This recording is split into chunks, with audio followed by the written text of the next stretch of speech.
अस्सलाम वालेकुम, my name is doctor Khalood Imran. मोटी खवातीन को हमल मुश्किल से क्यों होता है, आज हम इस पे डिस्कस करेंगे। वो बच्चियां जिनका वेट ज्यादा होता है तो उनमें देखा गया है कि जो प्रेगनेंसी है वो हो जाती है लेकिन मुश्किल से होती है।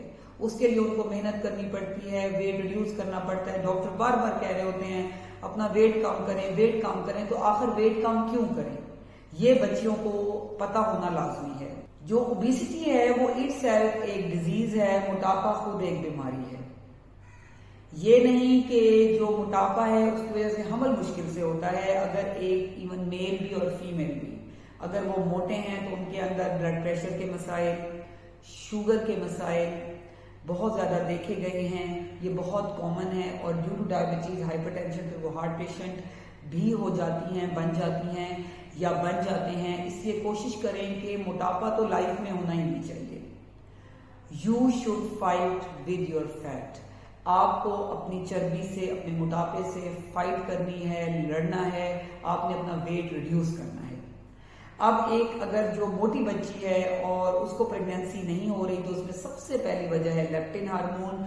जो लेप्टिन हार्मोन है वो फैट ज्यादा होने की वजह से रिलीज होता है, जो फीमेल के नॉर्मल हार्मोन्स होते हैं, FSH, LH, एस्ट्रोजन, प्रोजेस्टेरॉन, उसको डिस्टर्ब करता है, इम्बैलेंस करता है, जिसकी वजह से उसकी जो मेंस्ट्रुअल साइकिल है वो भी इफेक्ट होता है।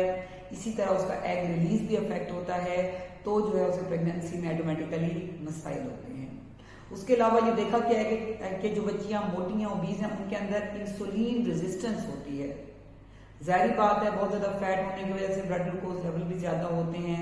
उसको मेंटेन करते करते जो इंसुलिन जो है वो रेजिस्ट करने लग जाती है और बॉडी में जो है वो ये मसाइल होने लग जाते हैं, जिसकी वजह से हार्मोन डिस्टर्ब होते हैं, बैलेंस होते हैं और बच्ची को प्रेगनेंसी में मुश्किलात का सामना है। उसके अलावा ये देखा गया है कि जो फैट है उसकी वजह से एस्ट्रोजन हार्मोन का जो साइकिल है वो भी ज्यादा हो जाते हैं। एस्ट्रोजन हार्मोन वो भी जो एग रिलीज है उसको डिस्टर्ब करते हैं। और उसके अलावा एक और जो है वो ओबेसिटी वाली बच्चियों में डिजीज देखी गई है, जो बहुत कॉमनली मैंने कई सेशन भी किए हैं, जिसको हम PCODs कहते हैं, पॉलीसिस्टिक ओवेरियन डिजीज। बाज़ औक़ात इस डिजीज की वजह से भी बच्चियां फैटी हो सकती हैं, क्योंकि जो PCOD है इसके अंदर एमेनोरिया या ओलिगोमेनोरिया, साइकिल डिस्टर्ब होना, ये इसी का हिस्सा है। इसी तरह वेट गेन है, एक्नी है, हेयर ग्रोथ है, तो ये सब इसका हिस्सा है। तो अगर ये डिजीज है तब भी जो है बच्ची को देखा गया है कि वो ओबीस भी होती है और उसको मसाइल का सामना भी होता है। यहाँ पे मैं जरूर बात करूंगी बॉडी मास इंडेक्स का, एक बच्ची के वेट का। अगर कोई बच्ची का वेट जो है 18 से 14 BMI है, बॉडी मास इंडेक्स है, तो ये एक नॉर्मल है और अच्छा वेट है। इससे बच्ची के बहुत फेयर चांसेस होते हैं कि उसका हस्बैंड अगर बिल्कुल ठीक है तो वो बासानी और आराम से कंसीव कर लेती है। अगर बच्ची लेस देन 18 BMI है उसका या मोर देन 24 है तो इसका मतलब ये है कि वो अंडरवेट है या ओवरवेट है। इस सूरत हाल में, दोनों सूरत हाल में प्रेगनेंसी में मुश्किलात हो सकती हैं। इसी तरह अगर बॉडी मास इंडेक्स 25 से 30 है, यानी कि ज्यादा है 24 से, और 25 से 30 के दरमियान है, तो फिर नो डाउट प्रेगनेंसी में मसाइल हो सकते हैं, जैसे कि मैंने अभी आपसे डिस्कस किया। इसलिए आप लोगों ने कोशिश करनी है, खवातीन ने, इवन के मैं बच्चियां जो अनमैरिड लाइफ में भी मेरे पास रिपोर्ट होती हैं और उनका वेट ज्यादा होता है या फौरन शादी के बाद आती हैं, तो उनको कहते हैं कि अपना वेट अभी से रिड्यूस कर लें। उसके लिए आप डाइटिंग करें, जिम ज्वाइन करें, वॉक करें, पानी पिए।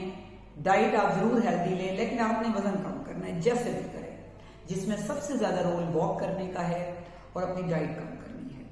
जो गंदम की रोटी है वो मजदूरों की खुराक है। मैं अक्सर अपनी पेशेंट से कहती हूँ कि अगर एक बच्ची का कोई ज्यादा रूटीन वर्क घर का नहीं है तो उसको चाहिए कि वो गंदम की रोटी कम से कम ले।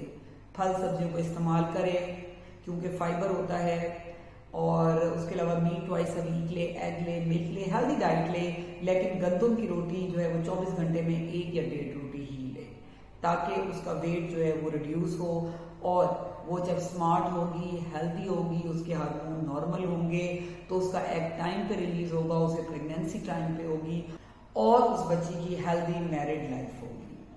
Thank you so much.